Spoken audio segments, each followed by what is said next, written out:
Olá, tudo bom?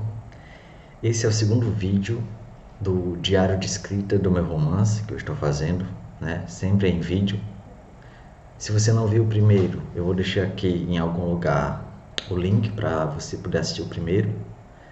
E hoje, nesse segundo vídeo do diário de escrita do meu romance, eu vou falar sobre alguns livros que me influenciaram, né, e que têm sido muito importantes para a escrita desse meu primeiro romance. Quem sabe mais à frente, ainda nesse vídeo, eu fale o título, né? Ainda que provisório, do livro, mas só se o Bruno deixar, né? Quem não conhece o Bruno, esse carinha aqui, ele dá a resposta sim ou não, ou talvez, ó, não, não, sim. Então, eu vou perguntar a ele no final do vídeo se ele deixa ou não dizer o título do romance. Quem sabe? Vamos ver. Então, vou apresentar hoje 5 livros, numa ordem de, digamos assim, desde aquele livro que não foi tão importante assim, digamos, né? Mas que tem na sua temática uma relação com o que eu estou escrevendo no momento, né? O romance, certo? Então, desde o que teve assim menos impacto na minha escrita até o que teve mais impacto. Os últimos dois que eu estou lendo no momento são os mais importantes, né? São os que têm me feito pensar mais, digamos assim, e que me fizeram tomar algumas decisões em relação ao livro, ao romance que eu estou escrevendo. O primeiro é o Duplo, né, do Dostoiévski. E aqui eu não vou fazer resenhas desses livros, tá? Eu vou falar de bem por alto e pegar mais os aspectos que tenham a ver com o que eu tenho escrito, né? Esse livro, pelo próprio título, ele tem muito a ver com a temática do meu romance, né? E por aí você já pode começar a pensar, a ter ideia da temática do meu romance, do meu livro, né? O Duplo conta a história do Goliadkin, né? Que vê de repente, num dia, uma pessoa igual a ele, idêntica, né? O seu duplo. E a partir disso se desenvolve toda a história, né? Ele é uma pessoa retraída na dele, enquanto que o duplo dele, também chamado Goliath, com nome, o mesmo sobrenome, é uma pessoa mais extrovertida, né? Inclusive tem um filme baseado nesse livro chamado também O Duplo, vale a pena. Então assim, eu li ele pela temática semelhante, né? Mas ele não me influenciou tanto assim na escrita, né? Digamos, foi mais para é uma temática inclusive bem clássica, né? Na literatura, o duplo, inclusive o Saramago também tem o Homem Duplicado, né? Enfim, mas uma leitura mais recente foi o duplo, né? O Homem Duplicado eu já li há um tempo atrás. Outro livro que foi bastante importante, né? Jamais ainda importante do que o duplo Dostoiévski, foi o Lobo da Steppe, do Hermann Hesse, né? Que conta a história do Harry Heller, que é essa pessoa cindida, digamos assim, em dois, né?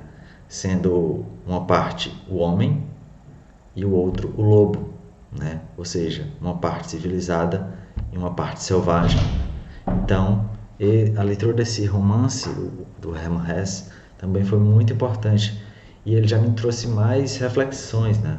Porque assim, as leituras que eu faço sempre, as melhores, segundo o que eu considero, são as que me fazem refletir mais, me fazem pensar, me levantam questões. E um pouco mais do que o duplo, o Hermann Hesse me trouxe muitas questões, né? Que me fizeram pensar na escrita do livro, certo? Até porque pelo tom mais filosófico, reflexivo que ele traz nesse livro, né?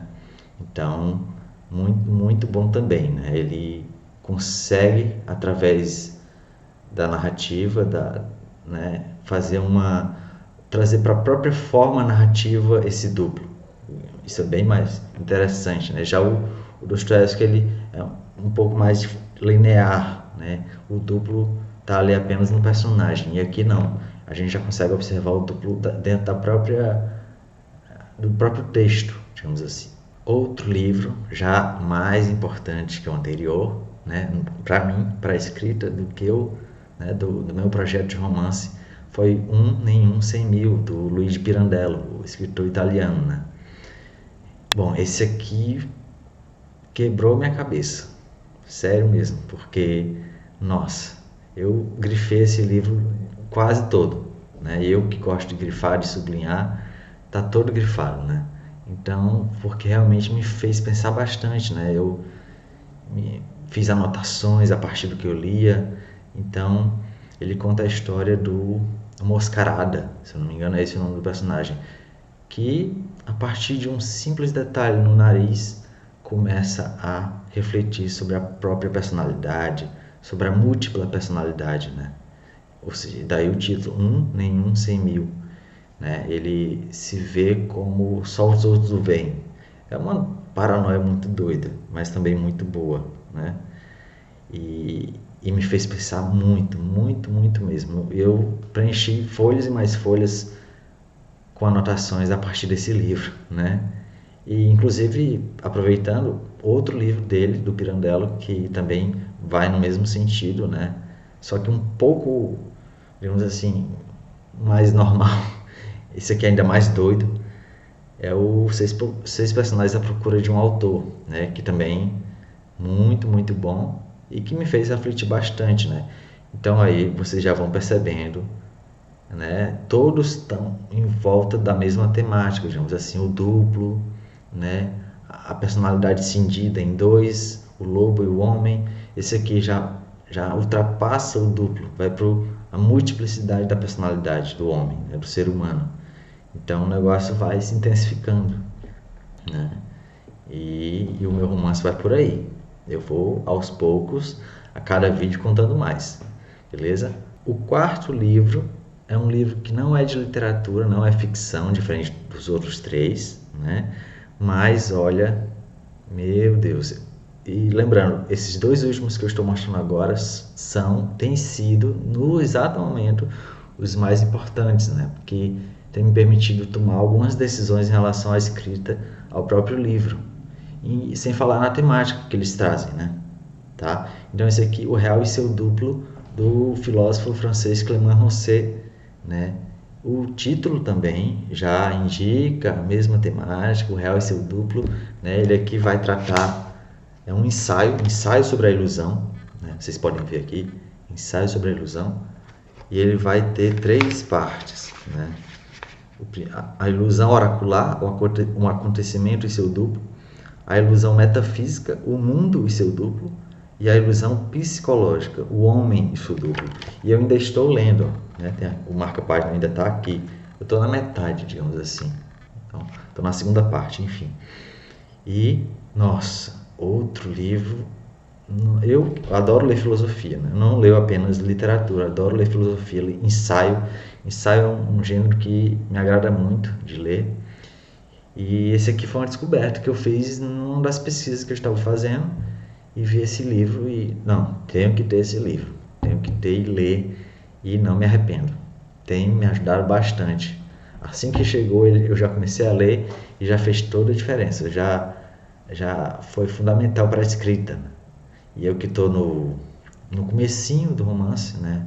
Escrevi o rascunho do primeiro capítulo, estou entrando no segundo, mas já foi fundamental, né?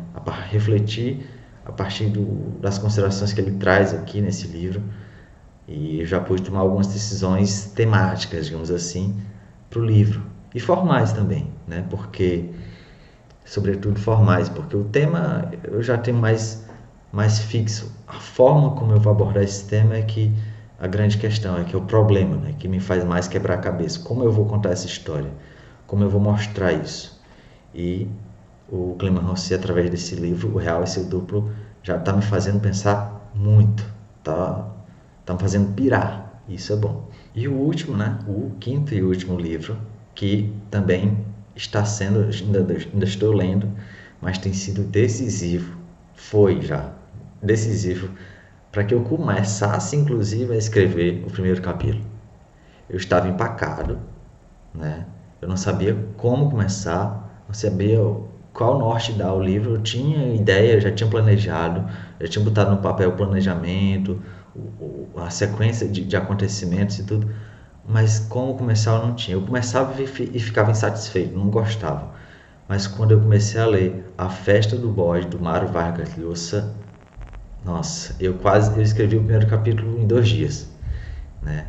Então assim, eu escrevo lento, né? Eu tenho uma tendência a escrever muito lento, então foi assim, não vou dizer um jogo, mas em comparação ao meu ritmo de escrita foi rápido, né? Então, e logo depois que comecei a ler esse livro, eu tive um estalo assim, é isso. Então a forma que o Vargas Llosa adota nesse romance, A Festa do Bode, foi justamente a forma que eu escolhi adotar no meu, né? Lógico, com as devidas diferenças devido à temática, porque a temática desse não tem nada a ver com o duplo, com o múltiplo, a personalidade múltipla do ser humano, mas uma história que vai tratar da época ditatorial da República Dominicana, né? Enfim, já vai por outros caminhos, mas a forma que ele usa é que me fez pensar bastante, me fez, é por aqui que eu vou, né? Pode ser que, claro, mude com o tempo, ainda estou no começo, mas é bem provável que se mantenha, né? Então foi decisiva a leitura da Festa do Bode para que eu escolhesse a forma que eu iria adotar no meu livro, né? Então sem falar que a história em si desse livro é muito atraente, assim, você fica muito impactado, né, com os personagens bem construídos, a história, enfim.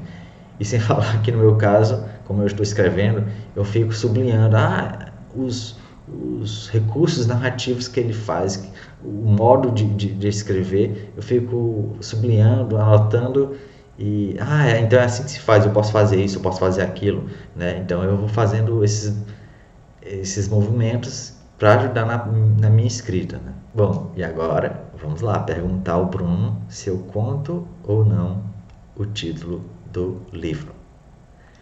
E aí, Bruno, eu digo ou não o título do livro? Acho que foi sim. Vamos de novo. Foi uma interrogação, ele não sabe. Será que eu conto ou não conto? Eu vou falar. O título do livro se chama Desintegração. É isso mesmo, uma palavra só, desintegração. Eu vou deixar só o título no ar, né? Nos próximos vídeos eu vou contando mais e mais sobre o livro, os personagens, o que é que o livro trata, enfim. Mas só pelos livros que eu já trouxe hoje, né, já deu para perceber qual é a temática, em torno de que a história, né, se passa, enfim. E esse título, Desintegração. Pode ser que mude, pode ser que fique, vamos ver. Ok? Até o próximo.